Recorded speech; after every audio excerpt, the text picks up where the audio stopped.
Selamat datang kepada Bapak Muhammad selaku Eksekutif Komite PSSI. Kami persilahkan kepada Bapak Muhammad bersama Bapak Gonang Susatyo SS selaku Koordinator Tim Media Information Center Wilayah Solo dapat naik ke atas panggung sebagai moderator.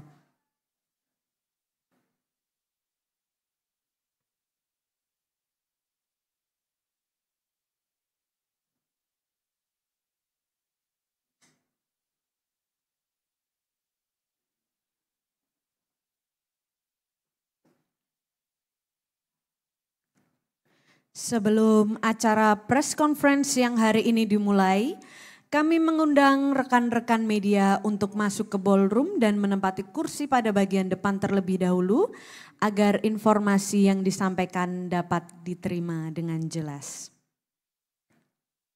Yang terhormat Bapak Muhammad selaku Eksekutif Komite PSSI.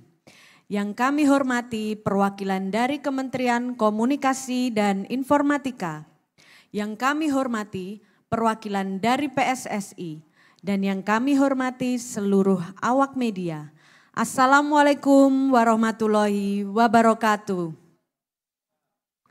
Shalom, Om Swastiastu, Namo Buddhaya, salam kebajikan, salam sejahtera untuk kita semua.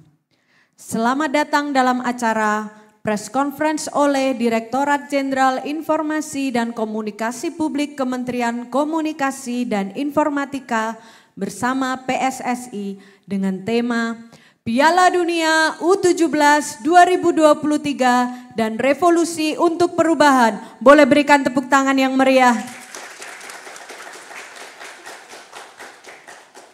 Saya Nike Tesalonika yang akan menjadi MC dalam press conference pada siang hari ini. Untuk menghemat waktu, saya persilahkan kepada Bapak Gonang Susatyo selaku moderator untuk memandu jalannya press conference pada siang hari ini. Oke, terima kasih Mbak Nike.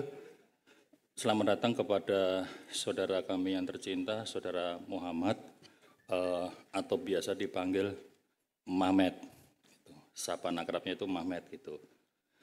Selamat siang juga kepada saudara-saudara rekan-rekan media yang menghadiri acara kongres hari ini. Temanya sudah disampaikan oleh Mbak MC mengenai Piala Dunia dan Revolusi dan Perubahan.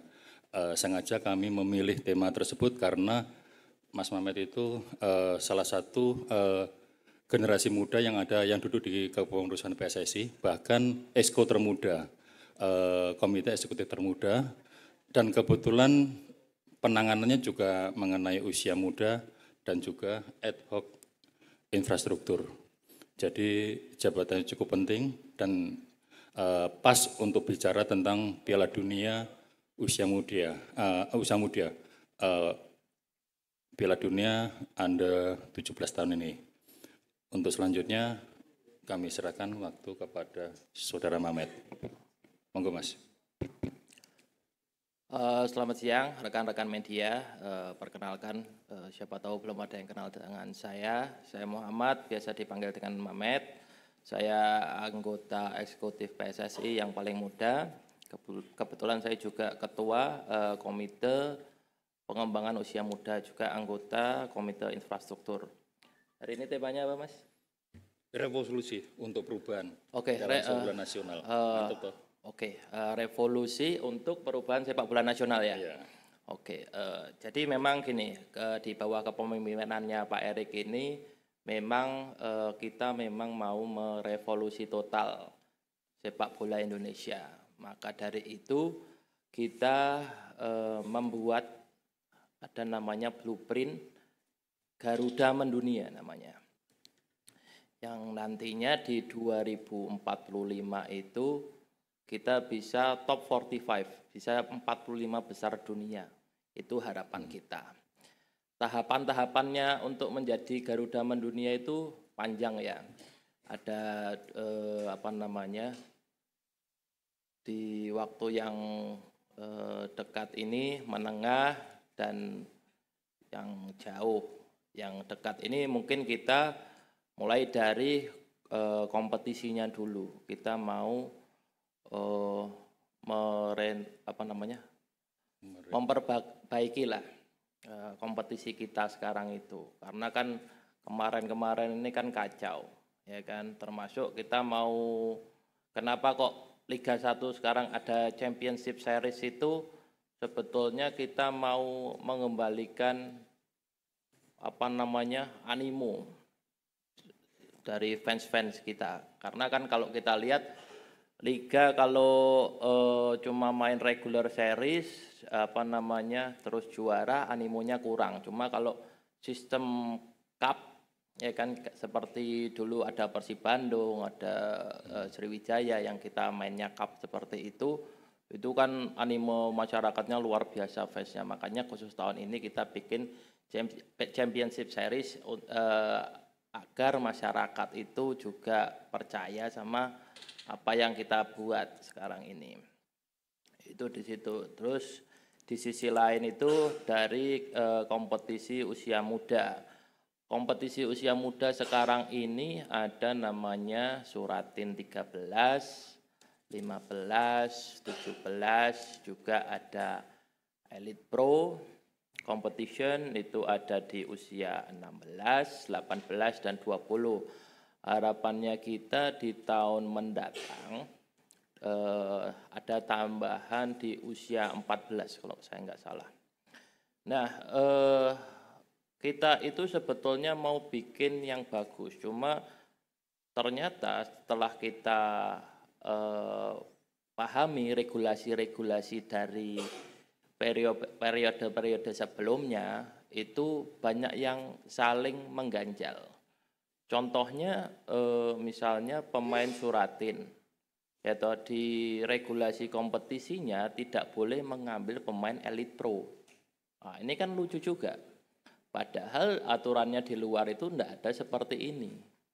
Ya kan kasihan juga. Misalnya ada pemain dari Elite Pro, jam menit bermainnya kurang, mau diambil di tim Suratin, akhirnya nggak bisa bermain karena regulasi. Akhirnya hal-hal ini yang mau kita clearkan di tahun kedepannya. Termasuk ini kan bidangnya alih status pemain. Kebetulan saya juga dimintain tolong sama Mas Khairul juga karena ada kaitannya dengan komite saya di pengembangan usia muda.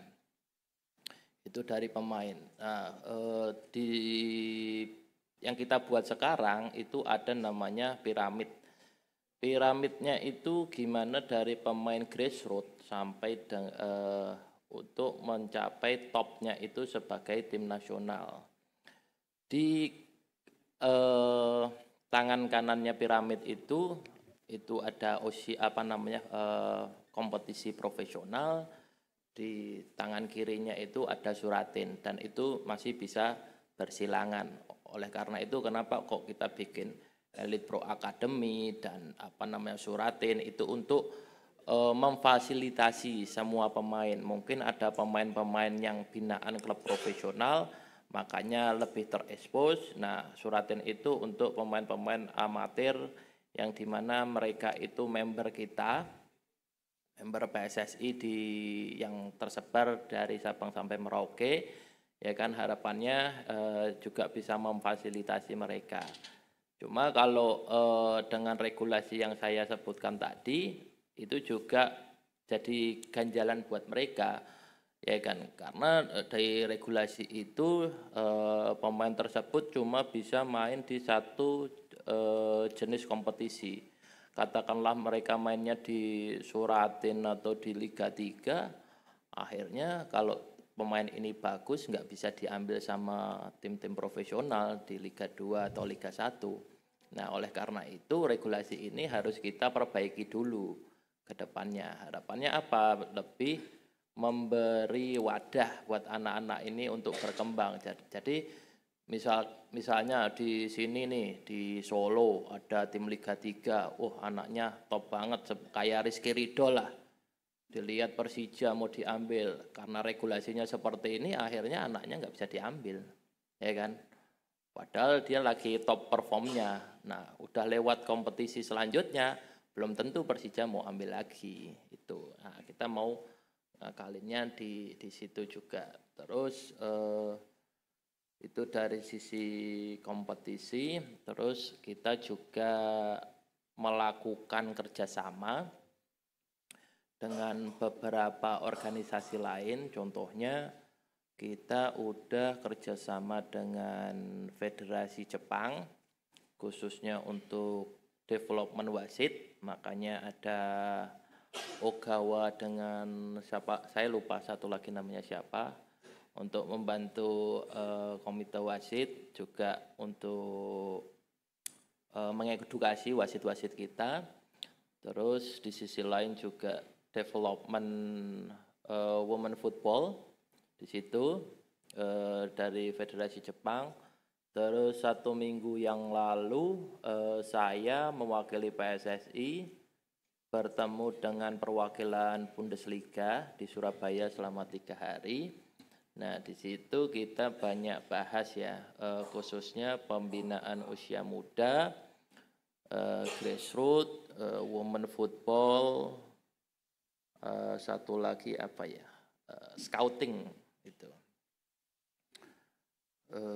Mungkin Mas Gunang ada pertanyaan? Mungkin untuk tambahan Mas, ketika kita gagal menggelar Piala Dunia U20, kenapa kok Pak Erik itu berani mengambil Piala Dunia U17 yang secara komersial atau apapun itu gaungnya kalah dibandingkan U20 gitu. Tapi kok bersedia tetap ambil gitu loh, apapun itu walaupun levelnya Piala Dunia ya, tapi ini U17 gitu loh. Mungkin itu. Oke, kita tuh udah ngadain research, ya kan.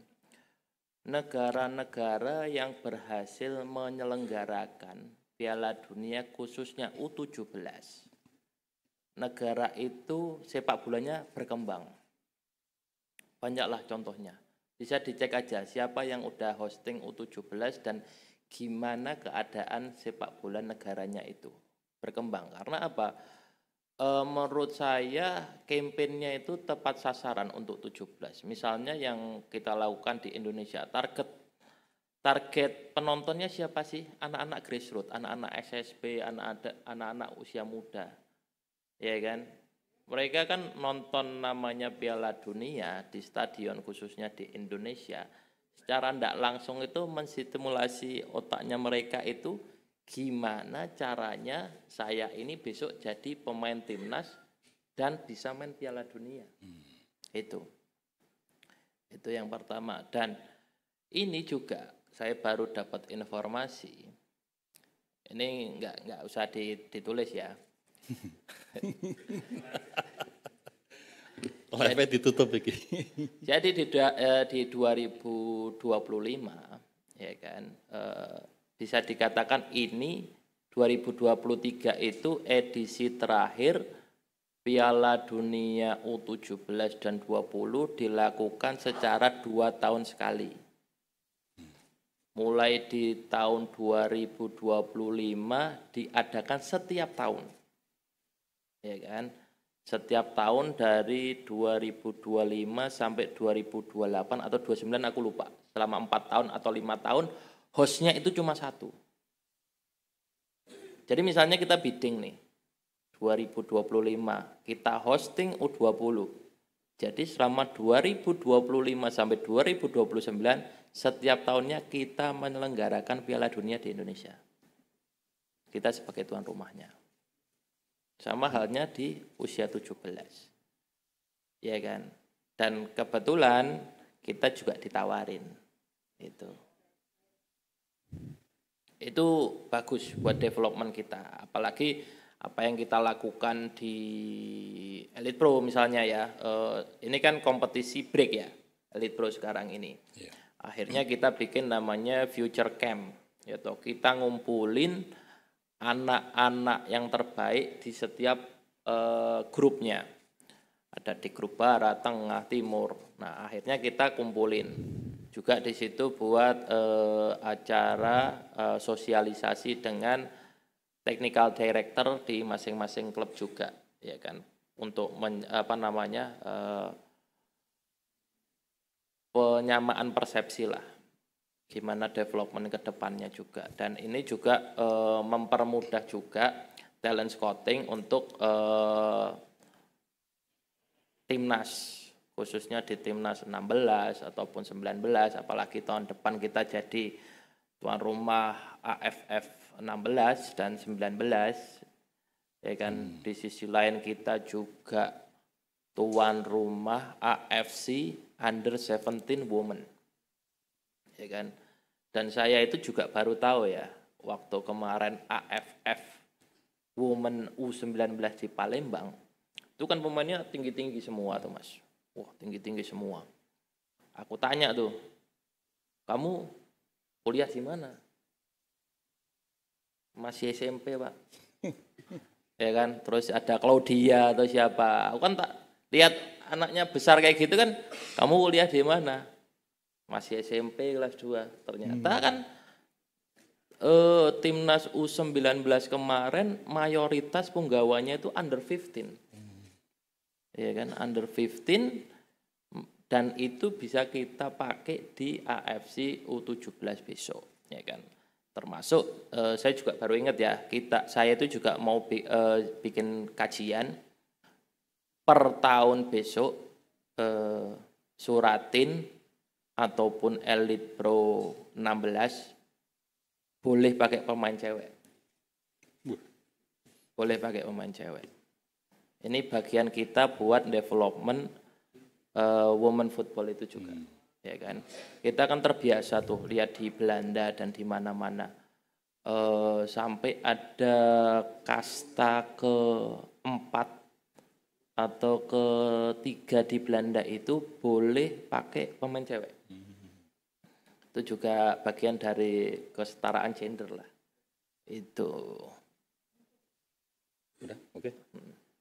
Oke, terima kasih Mas Mamet atas penjelasannya yang cukup panjang lebar. Aplaus dulu untuk Mas Mamet dulu. Terima kasih Mas. Untuk selanjutnya pada termin pertama ini kami memberi kesempatan pada 2 penanya dari teman-teman wartawan. Silakan. Sayap kanan 1, sayap kiri 1. Mas Edwi pertama dari RRI Surakarta.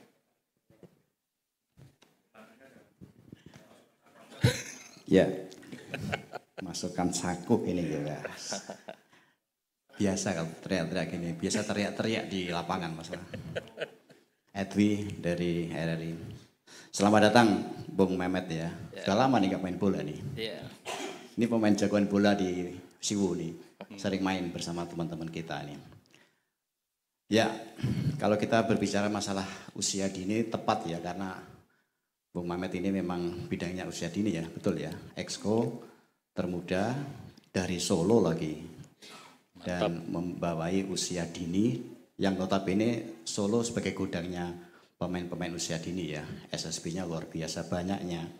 Nah, kalau kita berbicara sama terkait dengan timnas ini ya, Bung Mamet ya. Kita gagal ya dengan persiapan yang minim karena menjadi tuan rumah ini adalah dadakan juga. Kalau di negara lain kan sudah persiapan ya karena sebagai peserta sudah melewati babak penyisian. Kalau timnas kita kan berdasarkan wildcard gitu ya, karena sebagai tuan rumah dan persiapan kalau tidak salah 5 bulan itu ya, 5 bulan. Tentu saja hasilnya juga sudah kita ketahui bersama. Kita gagal ya melangkah ke babak fase 16 besar, namun tetap patut disyukuri karena di balik kegagalan itu pasti ada hikmah yang bisa dipetik. Nah, selaku Exco yang membidangi usia dini, tadi Bung Mamet katakan akan rombak total gitu ya kompetisi di Indonesia. Kalau Liga 1, Liga 2 oke lah, Liga 3 juga sudah oke. Yang masih belum kita lihat ini kan KU itu ya. Karena negara lain ini tim yang dikirim ke Indonesia ini memang merupakan tim yang terbentuk dari KU 14 mungkin, KU 15, sehingga fisiknya terbentuk. Kita kemarin kalah fisik karena hanya persiapan 5 bulan, hanya beberapa saja yang punya fisik bagus, namun lainnya kan jauh dari harapan. Itu mungkin kedepannya berkaca dari kegagalan timnas ini, apakah bisa digulirkan ini Bung Mehmet ya, kompetisi untuk KU-KU ya. Walaupun memang tidak semua klub ini memiliki akademi, namun paling tidak kan lumayan, kalau tidak salah kan hanya 10 ya dari Liga 1 kalau tidak salah, sekitar 8 sampai ke 10. Namun paling tidak kompetisi usia dini ini bisa secepatnya digelar, sehingga suatu saat kalau kita ada momentum AFC atau Piala Asia atau Piala Dunia, berapalah nanti kita sudah punya tim, nggak seperti kemarin grup ya kan harus seleksi karena memang waktunya juga dadakan gitu kan. Mungkin kedepannya komitmen dari PSSI sendiri selaku Mamet sebagai EXO termuda yang membidangi masa pemain usia dini, kapan rencana ini akan dimantapkan, digulirkan secepatnya karena Solo ini salah satu basis dari usia dini. Terima kasih. Oke. Silakan Mas Mamet. Oke, saya jawab dulu ya Pak Edwi ya, makasih pertanyaannya. Kebetulan yang untuk masalah tim nasional ini kita juga udah bikin bahan kajian ya. Jadi masih ingat nggak waktu kemarin ribut-ribut kalau Bayangkara itu mau dibikin jadi wadahnya timnas U20, ya kan? Tepat nggak? Menurut saya nggak tepat sama sekali, nggak tepat sama sekali. Bukan level mereka. Anak-anak 20 suruh main dengan senior plus pemain asing. Hasilnya apa? Pasti hancur lebur. Akhirnya kemarin itu kita mau bikin gimana caranya ya? Kita mau bikin tim nasional yang bisa berkompetisi secara berkelanjutan. Akhirnya kita punya ide gimana kalau EPA aja. Jadi EPA sekarang itu kan pesertanya 18 tim. Dibagi menjadi 3 pool, setiap poolnya 6. Nah, per tahun depan, ya kan, kita tambah 2 tim untuk EPA 16 dan 18. Nah, 2 tim ini kita anggap sebagai Timnas A dan Timnas B. Oke, jadi otomatis di EPA 16 dan 18 ini jadi pesertanya 20 tim yang akan kita bagi menjadi 2 pool, pool barat dan timur. Setiap poolnya ada 1 tim nasional. Siapa yang mengisi pemain tim nasional? Pemain terbaik EPA itu sendiri. Jadi setiap putaran akan ada trial juga untuk anak-anak EPA itu. Siapa yang bagus bakal masuk timnas di EPA. Dan ada namanya promosi degradasi di situ. Jadi tim nasional kita 16 dan 19 ke depannya tidak perlu susah-susah lagi untuk TC, untuk cari pemain karena mereka sudah terbiasa berkompetisi, ya kan. Sekarang saya ndak setuju ya namanya TC panjang-panjang, ya kan. Di luar negeri kan nggak ada namanya, oh timnas Inggris TC 2 bulan, nggak ada. Sintayong ada. Kita nggak di luar negeri nggak ada. Karena apa? Mereka itu jadi gini, yang harus dipahami gini. Siapa yang harus membina pemain? Bukan federasi, klub yang membina pemain. Nggak ada namanya federasi itu membina pemain, itu nggak ada. Yang ada itu klub. Yang tanggung jawab itu klub. Makanya harapan kita dengan klub-klub itu untuk membina pemain. Termasuk kemarin waktu workshop Elite Pro Academy, saya ingetin ke klub-klub, kamu di sini untuk membina pemain, ya, bukan untuk mencari juara. Toh kamu juara di EPA juga nggak kemana-mana, nggak lolos Piala Asia atau apa, ya kan? Makanya sekarang gimana caranya kamu membina pemain? Yang untung siapa? Klub itu sendiri. Apalagi harga pemain lokal sekarang kan udah mahal-mahal, ya kan? Daripada uangnya dihambur-hamburin untuk transfer pemain, lebih baik untuk develop pemain, ya kan? Seperti itu. Banyaklah misalnya bocorannya dari LIB untuk development kedepannya seperti apa. Tahun ini kan udah kita lihat subsidinya itu LED ya, Tiap stadion, setiap klub udah punya LED board. Tahun depan lapangan. Satu klub satu lapangan. Sekarang kan lucu. Tim Indonesia itu punya pemain nggak punya lapangan. Lah mereka latihannya di mana? Akhirnya apa? Berpindah-pindah. Mereka rata-rata nomaden. Padahal ini yang paling fundamental. Tim bola itu harus punya lapangan. Nggak punya stadion nggak apa-apa, harus punya lapangan latihan. Makanya tahun depan mulai kita lakuin. Siapa yang belum punya lapangan latihan harus punya. Termasuk saya kan juga dari Komite Infrastruktur, kita juga kerjasama dengan Kemendagri. Itu kita harapannya apa? Ke depannya stadion di Indonesia ini yang mengelola klub, bukan Pemda.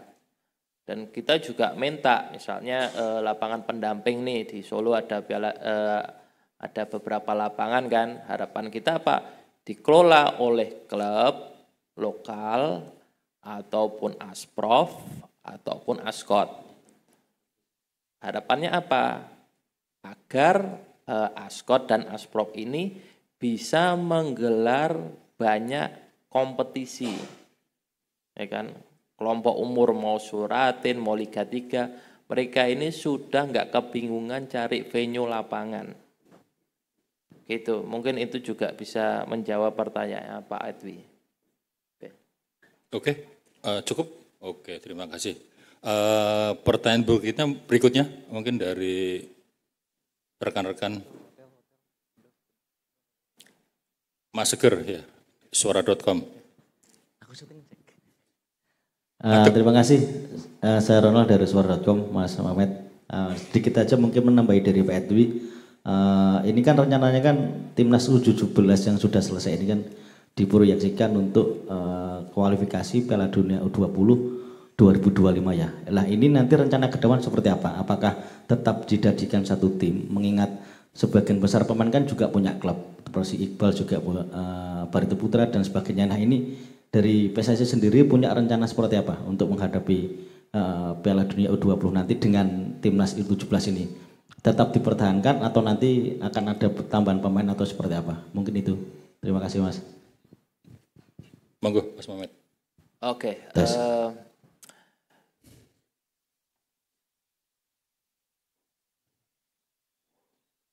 Bentar. Angel ya, Sugre emang bikin angel. Timnas U20, kita kan targetnya itu memang lolos Piala Dunia U20 di tahun 2025. Kita udah tunjuk pelatihnya juga, pelatihnya itu Indra Syafri. Ya kan? Maka dari itu Coach Indra kita minta walaupun sebagai technical director untuk mendampingi di Bima Sakti. Fungsinya apa? Ya karena U17 ini nantinya bisa jadi pemainnya Coach Indra. Cuma harapan kita bukan ngambil gelondongan. U17 sekarang ini diambil semua, enggak. Dari pemain U17 ini ada yang peak performanya naik, ada yang juga turun. Pasti. Enggak mungkin semuanya naik jadi pemain semua, enggak mungkin. Mungkin dari punggawa kita 23 yang bisa diambil di 20 besok cuma 5 orang, 10 orang bisa. Kita sekarang masih terbuka kok. Kan masih 3 tahun lagi. Masih banyak pemain yang belum kita lihat. Ya kan? Kita melihat pemain dari mana? Dari kompetisi. Nah, pemain sekarang mayoritas dari mana? AFF U16 tahun kemarin. Akhirnya kita mengadakan apa? Seleksi terbuka. Kenapa kita lakukan seleksi terbuka? Karena kita nggak punya kompetisi. Sebelumnya kan nggak ada Elite Pro sama Suratin. Terus kita mau cari pemain dari mana? Ya kan? Nah, akhirnya U17 ini ya ala kadarnya, sorry itu saya ya. Ala kadarnya kita masih butuh pemain abroad, ya kan? Pemain abroad kan plus minus ya. Ada yang setuju, ada yang enggak. Tapi kalau untuk prestasi jangka pendek, kenapa enggak? ya kan? Toh nanti jangka panjangnya yang menikmati juga generasi berikutnya kok. Kenapa kok sekarang banyak orang bilang naturalisasi di timnas senior? Karena kita mau ngejar ranking FIFA. Kita mau ngejar ranking FIFA, gimana caranya top 100. Kalau kita top 100 yang untung siapa? Pemain muda kita. Mau main di klub manapun semakin terbuka. Sekarang kan kita diremehin. Karena ranking kita masih 145. Itu. Dan kita itu juga baru tahu kenapa kok ranking kita melorot sampai seperti ini. Karena tidak ada yang mikirin namanya FIFA Matchday. Ya ada yang mikirin namanya FIFA Matchday di periode sebelumnya. Ya kan? Padahal FIFA Matchday itu penting. Penting untuk menjaga ranking kita dan menaikin ranking kita. Makanya di eranya Pak Erik sekarang, kita pikirin benar-benar namanya FIFA Matchday. Setiap tahunnya kita dapat jatah 8 FIFA Matchday, itu harus kita optimalin. Minimal 4 setiap tahunnya. Cuma tahun ini kita udah berapa ya? Mungkin 6 ada ya, udah ya. Itu. Kalau bisa di tahun-tahun ke depan kita juga naikin juga. Makanya gitu Mas Segar, apakah pemain U17 sekarang itu kita kumpulin terus? Ya enggak, kita kembalikan ke klub. Ya kan? Karena yang harus develop pemain itu klub, bukan federasi, jangan salah. Gitu loh. Ini tanggung jawabnya klub. Gitu.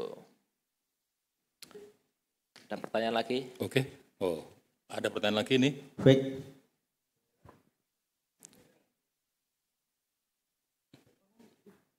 Sayap kiri, Mas Nov. Ya, Mas Novik dari Indosport. Demi Purwana sih.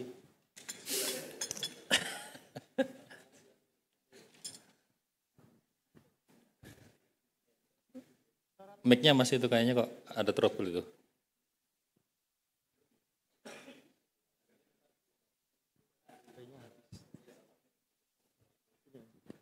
Halo, selamat siang Mas Mamet. Mungkin pertanyaan dari dulu yang diulang-ulang. Di kayak ceritanya si Yusa Nugraha kan di Belanda ada namanya SIM buat pemain. Jadi setiap pemain ada dibekali kartu yang itu bertahan dari mereka umur 6 tahun sampai dewasa, ada track recordnya mereka bermain di mana aja. Jadi itu nggak mungkin ada namanya pencurian umur karena datanya sudah ada dari awal. Nih dari PSSI ada rencana nggak untuk membuatkan yang namanya kartu ini? Mungkin dimulai dari Elite Pro yang kemarin sudah ada di website PSSI, sempat ada itu Elite Pro datanya lengkap, kemudian hilang nggak kemana?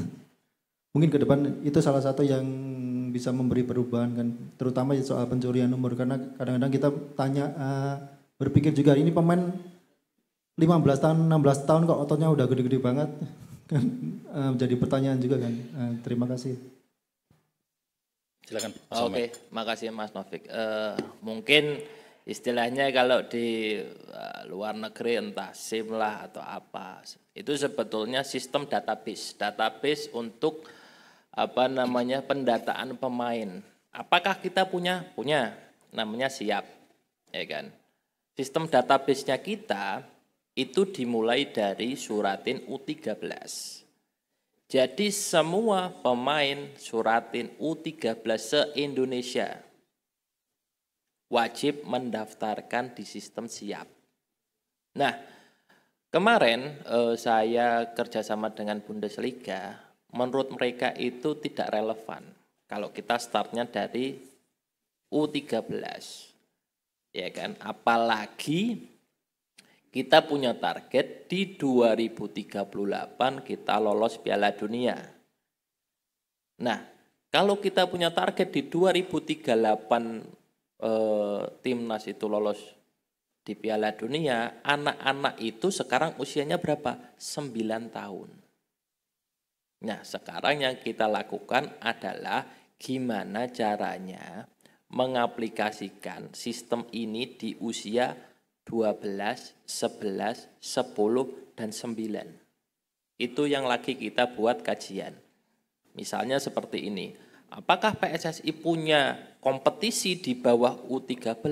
Tidak ada. Adanya apa? Festival grassroots. Grassroots itu bisa kita kasihkan ke siapapun. Mau Asprof, mau Ascot, ataupun pihak swasta. Termasuk kita kan tahu di Jakarta ada Liga Top Score, Liga Kompas, dan lain-lain, ya kan? Dan akhirnya pemainnya bagus-bagus, tapi kita ini tidak dapat benefit database. Sebetulnya benefit kita itu cuma satu yang kita cari, database pemain, itu aja. Makanya ke depannya kita mau entah kita bikin sistem baru untuk pihak ketiga, karena kan kita mengenal namanya ada SSB atau Akademi Afiliasi. Ya, kalau SSB dan Akademi Afiliasi sudah join ke kita, otomatis kita kasih mereka siap account. Ya, akun siapnya itu kita kasih. Harapannya apa? Setiap musimnya mereka mendaftarkan pemain-pemain baru mereka. Agar apa? Terrecord. Oh, si Novik ini dari tim mana sih awalnya? Nah, kalau itu sudah bisa kita lakukan, nah kedepannya itu kita mau ikuti seperti yang dilakukan di luar. Misalnya kita bikin kajian di yang kita udah lakukan itu apa ya, di Bundesliga juga. Ada namanya solidarity compensation sama training compensation, ya kan? Itu seperti apa sih? Jadi di FIFA itu punya rule, anak-anak di bawah usia 23 tahun dan mereka sudah masuk di jenjang profesional. Misalnya kita kasih contoh pemain ini namanya Novik.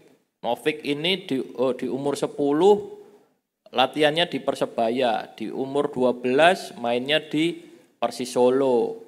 Dari Persis Solo dia ke Arema di umur 15. Di umur 17 dia dikontrak profesional sama Borneo. Otomatis Borneo itu harus membayar training compensation dan solidarity compensation ke Arema, Persis Solo, dan Persebaya. Tim yang sebelumnya Novik itu latihan itu di situ. Sampai umurnya Novik 23 tahun. Kalau itu sudah bisa jalan, otomatis orang itu fokus untuk development usia muda. Pasti itu. Akademi itu pasti mati-matian mau mengkrit pemain-pemain baru. Kalau sekarang kan tujuan mereka itu kan untuk cari piala. Kalau ke depannya dia pasti krit pemain biar cari cuan gitu. Mungkin gitu Mas Novik. Oke, Mas Novik.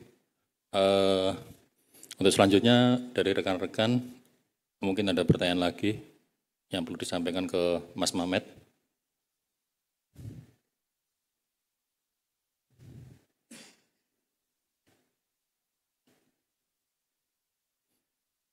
Oke, saya kira cukup. Untuk itu konferensi pers hari ini yang menghadirkan Saudara Mamet, Saudara Muhammad, kita tutup. Berikan aplaus untuk Saudara Muhammad. Terima kasih. Untuk selanjutnya, waktu kami serahkan kepada Mbak MC. Baik, terima kasih atas penjelasan dan pemaparan dari Bapak Muhammad yang sangat luar biasa dan menginspirasi kita semua tentunya. Terima kasih. Untuk saat ini jika ada pertanyaan lebih lanjut, masih ada sesi selanjutnya yang akan dilaksanakan di area interview corner yang telah kami sediakan di luar ballroom sebelah kiri. Demikian kita telah tiba di penghujung acara pada siang hari ini. Kami mengucapkan terima kasih yang sebesar-besarnya kepada rekan-rekan media yang telah menyempatkan hadir. Mohon maaf apabila terdapat kekurangan dalam penyampaian. Saya Nike Tesalonika pamit undur diri. Wassalamualaikum warahmatullahi wabarakatuh.